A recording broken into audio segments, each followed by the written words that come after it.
What's going on, ladies and gentlemen? Welcome back to another Enigma of Sepia video. If you're like, what the hell are you talking about, Payne? What was that? Was that even English? Yes, it was English, and that is the game that I'm currently playing right now on the side with SLA, and it is the game that I introduced you guys really early on where all of your favorite anime heroes are now females. That's right, and it has honestly piqued my interest. I'm going to go through the game a little bit more thoroughly this time with you guys because I did a quick introduction last time, and we're going to talk a little bit about what this game has to offer, if it's worthwhile playing, if you should try it, and what the benefits are and what the negatives are. Okay, so there are some goods and some bads, some cons and pros obviously to all this, and I think it's really important that everybody at least gets a chance to understand what those are and why this game may be up your alley or maybe why you should completely avoid it. I will say this right away, this is a whale account. I've spent literally $1 grand on this. That's right, yep, $1 grand. Say what you will. I'm a big fan of animes, okay? And this game is one of those games that definitely piqued my interest right from the start because I was right away from the get-go into all the characters that are introduced in this game. And the reason why I was so in love with this game, because literally it does cater to a couple things. Number one, men. Number two, anime fans. All right, now let's go over some of the heroes that I have. Like Sepia here is the main bad guy. She is available to summon on. There's a big event going on to get her. I'll explain more about that very shortly. Very, very pay to win. I'm going to say this now. It's very, very pay to win.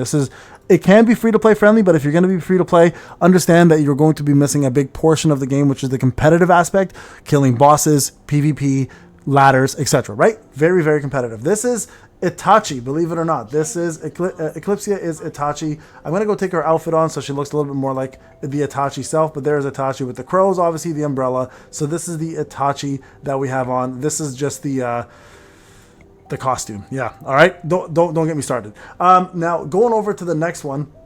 This is actually Vegeta. Yeah, that's what. Believe it or not, it's Vegeta. She goes by the name Vespera. Again, if you take the outfit on and you put the regular outfit, you guys can see, obviously, this is Vegeta in Super Saiyan form as a female. So there's a couple different categories of characters, okay? So let's go over that. These are URs. That's the highest class of character in this game. And then there's SSRs, okay? So SSRs are like Kakashi, for example. In this case, you see Naruto hiding in the background over there. And then there is, obviously, Sanji, which is Sandra. This is Sanji from One Piece. There is Genera. Oh, I don't know who this is really. I'm still trying to figure out who this is, and I think it's a One Piece character. I'm pretty sure because you can see every character has a. Maybe not. Maybe this is not a One Piece character. Maybe this is a Bleach character. You guys can see they have these joint attacks. So these ultras become joint attacks, which means they can do extra skills with more damage based on the characters that they're playing with. So they're kind of tied into the characters that kind of belong in terms of the anime world. There's Yukari, which is Sakuno, obviously from Jujutsu Kaisen, right? So there's those, that's another UR. Here's Gilgamesh from SSR. This is Roy Mustang from Full Metal Alchemist. Royale is her name. So you guys can see here, there's Luffy, there's Naruto, so Nova, Little Rossi, Cronus, which is Jojo. You guys, what's his name? Sword Art Online. Forgot his name. The main character. I don't know why I forgot his name.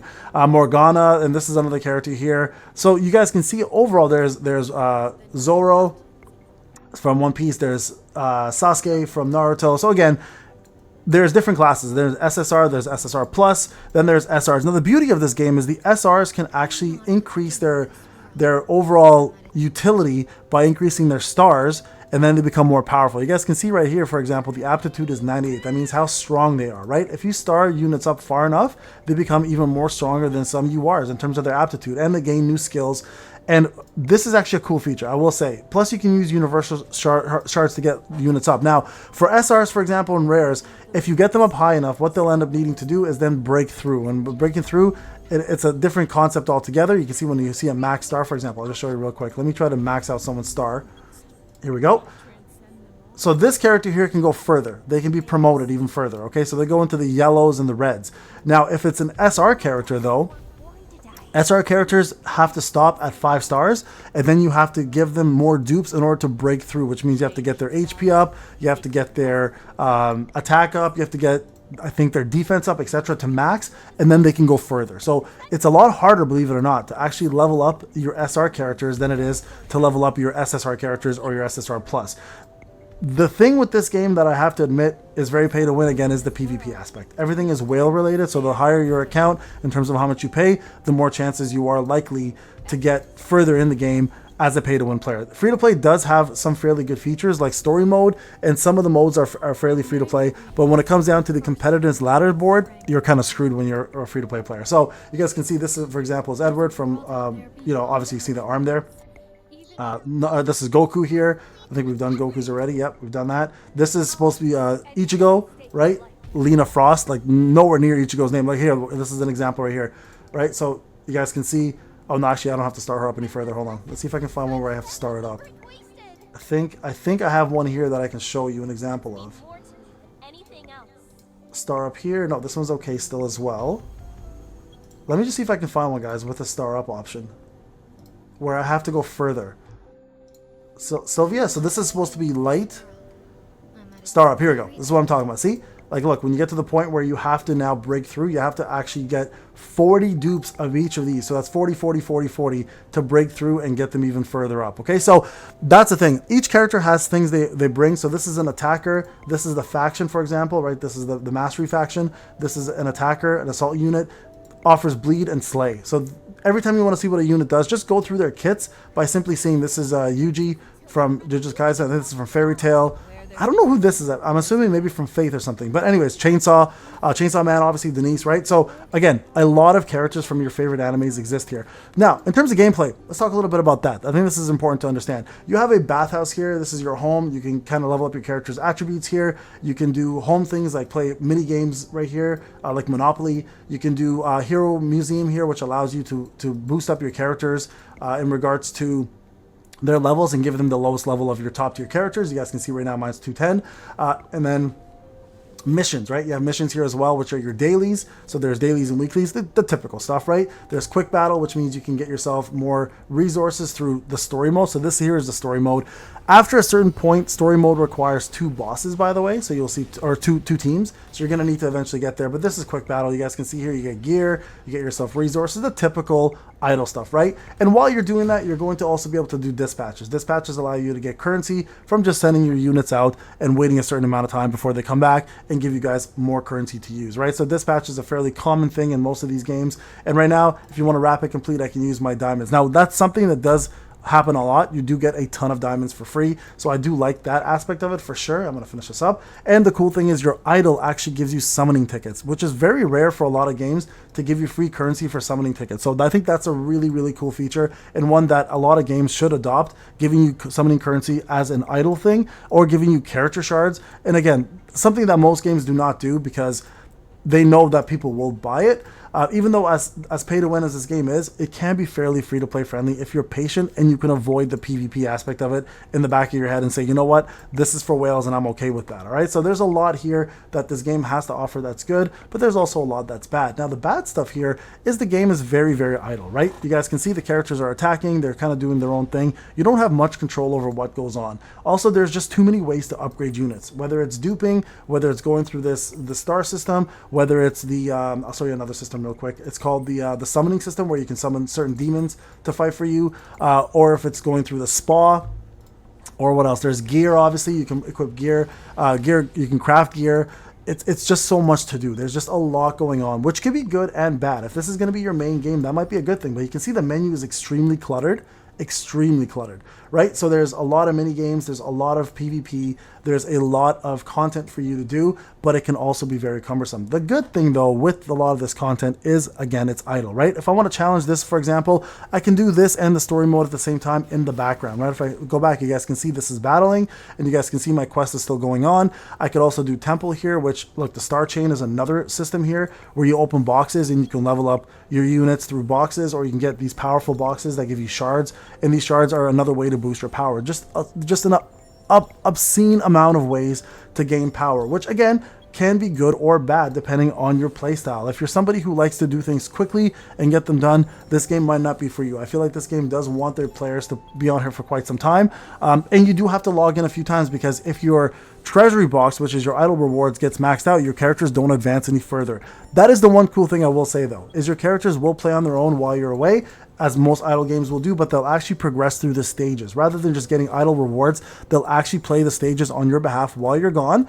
And when you come back, you'll be further ahead than when you left. Okay, so again, I think that's a really cool feature. But again, you do have to log in to make sure that your treasury box is not full and that you can continue moving on. And I think that's a great feature, again, because I don't have to keep my phone on to see progress, right? And this is the Shikigami feature I was telling you guys about. So these are your summoning features. You can summon these monsters to fight on your behalf, which is kind of cool. But at the same time, it's just an obscene amount of ways to level up characters and get your power up, right? So here, let me show you guys a couple of other features here. You guys can see it says they're stronger features. So if I go formation, this is my first team. This is going to now be my second team. Where's my second team? Right here, right? And I'm going to go quick. And you'll see right away it changes it up. I'm going to go ahead and save that.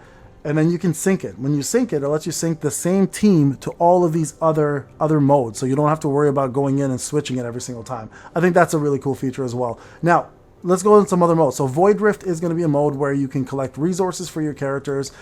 You can do multiple different things. So there's rare material coming from the Primal Chaos. This is actually a boss. You guys can see here.